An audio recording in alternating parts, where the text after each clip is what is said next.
Hey, what is up guys? Welcome back to the channel and welcome to the WRC reveal. It has finally happened. The brand new game made by EA Sports and Codemasters, mainly Codemasters, has been revealed in a pretty, I guess, uneventful way. Now, don't get me wrong, that's not to say the gameplay footage looks really good, but the mixture of the real world footage kind of, didn't sit too right with me. But it does show a lot of the kind of new graphics and the new handling model and such, and really what to expect from this game going forward. So EA Sports WRC, what is it? Well, it's based on the 2023 season in terms of the kind of new developers and stuff behind it. We all knew for a while that Codemasters was taking this series over from Kiloton Games. Now, I did actually get the WRC Generations, which was their final game early. I did review it and cover it, and whilst it was great, it felt like a bit of a copy-paste job in terms of sort of, the WRC games, and it felt that way for at least a couple of years. Really, WRC 10 and WRC Generations were pretty much the same game, just with different titles. It was rather quite poor, and I think, like, in my honest opinion, it was time for someone else to take it on. And really, who better than Codemasters? If you remember these guys from all the way back when they started the Colin McRae Rally series, they essentially kicked off what was sort of the more realistic rally games of the time. Obviously, it then went into sort of spin-offs like, the Dirt series, where it kind of got a bit more sort of, I guess, grungy and in your face. Then we had the likes of sort of Dirt Rally 2.0 and, the Dirt Rally franchise, which was more sim-like. And to be honest, it does seem like this game is more going for that kind of route. So if you didn't like the sort of arcade action of the sort of, Dirt franchise originally, then it's going to be more towards the sort of sim side by the look of it. More kind of authentic. Obviously, they've now got the WRC license.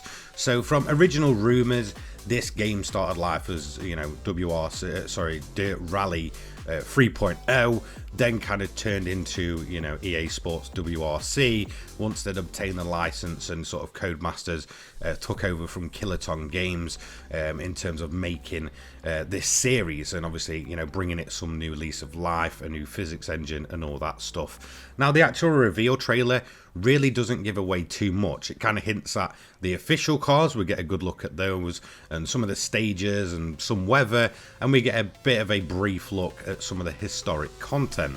But there was a post-release that kind of went into more detail of what this game is offering.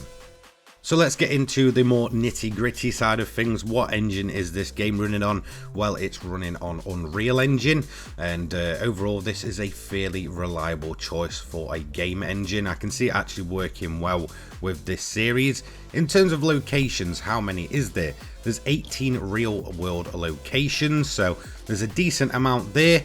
In terms of the overall size, if you put all of the stages together, there's around about 600 kilometers of routes, which is really quite good, to be honest. Whilst, the only kind of worry I've got is just how decent some of the WRC games of previous had their stages. They were really quite detailed, really quite technical, and I always preferred the sort of stage design of the WRC games over the Dirt Rally games, to say.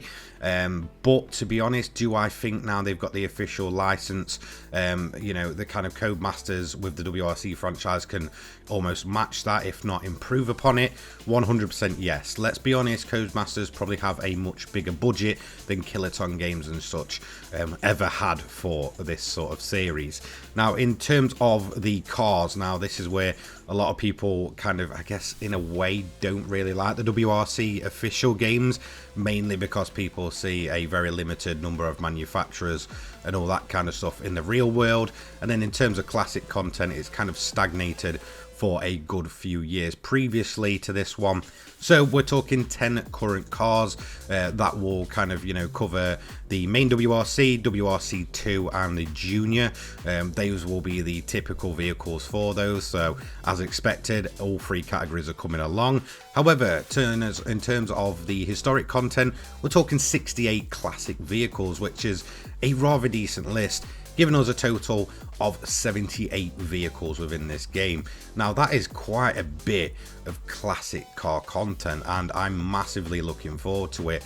Now in terms of sort of EA Sports games and in terms of their racing franchises, this is something that the F1 franchise has lacked since I think 2020 and is in desperate need of. So it's great to see them, you know, at least doing that for the WRC games, and it's massively important that they did, for the main reason of just how limited the actual manufacturers and cars are for the main WRC categories these days. You know, gone are the days of Mitsubishi, Subaru and kind of all that lot running in them in the main category. So there's only really 3 manufacturers to choose from. WRC 2, again, there is still just kind of a handful, and then the junior, well, that's usually a one make sort of rally series in a junior car. So there really wasn't much to choose from, so the fact that there is 68 historic cars in the game really does fill me with hope. It seems like a decent selection, and a total of 78 cars in this game, well, it's not too shabby at all. Now let's go over to the handling model. They have promised a more authentic handling experience that can be sort of customized. For me, this is a good thing.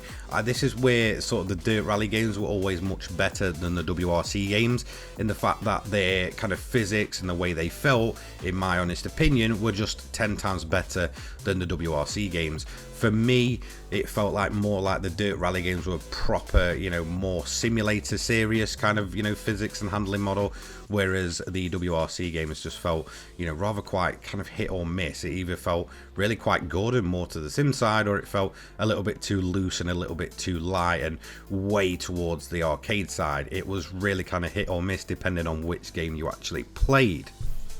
Now, this is a serious bit of information. Now, this has been rumoured for what I think is absolutely years at this point. I'm sure it was a good few years ago I first ever saw this, when Dirt Rally 3.0 was supposedly in the works, and this was a massive rumour. And that is sort of the builder mode. Now, what is the builder mode? Essentially, it means you can build your car from the ground up, choosing your chassis, choosing your body panels, and then you can go into the mechanical parts as well and sort of build your rally car from the ground up.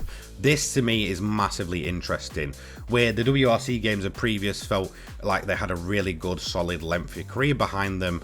The kind of lack of sort of customization really did let it down, and in this game, well, it does seem that that builder mode has actually come to be a real thing, and we can literally build our rally cars from the ground up and take them through career mode. So you'll be able to choose your chassis, get those body panels on, and then you'll be able to, you know, fine tune the performance parts as well. So there's plenty of car building and sort of figuring out where you want to go with your own rally car within this game, and I think this is a fantastic addition.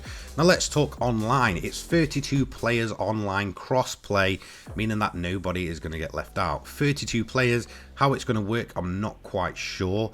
I don't know whether it'll be on like sort of the same stage, or, you know, if it'll work sort of like the WRC games of previous, where you sort of saw a ghosted car around. The way I hope they take it is actually a proper stage rally. So if you remember the likes of, you know, Dirt 2, Dirt 3, once you were on that rally stage, you had to kind of wait for your turn, and you could literally catch your competitors along the way. Do I think they'll necessarily go that way? Probably not, but who actually knows? I think this could be a solid addition, and that's a decent chunk of players all in the same lobby at the same time. Now, they've also got the EA RaceNet. If you've not used this, this is kind of the thing that's used for the Formula 1 games for running leagues and stuff, and it kind of carries over to WRC Rally as well. So you will have your clubs, so you can get yourself together as a club, and obviously, you know, take part in competitive stuff. They've got daily events, so this will change every day. It'll allow you to really live some moments from the 2023 season and such, where you can, you know, take part in, you know, awesome scenarios and stuff like that. Again, I like the fact that they're going to be keeping it fresh every single day. Now, that is pretty much it in terms of details and what to expect from this game.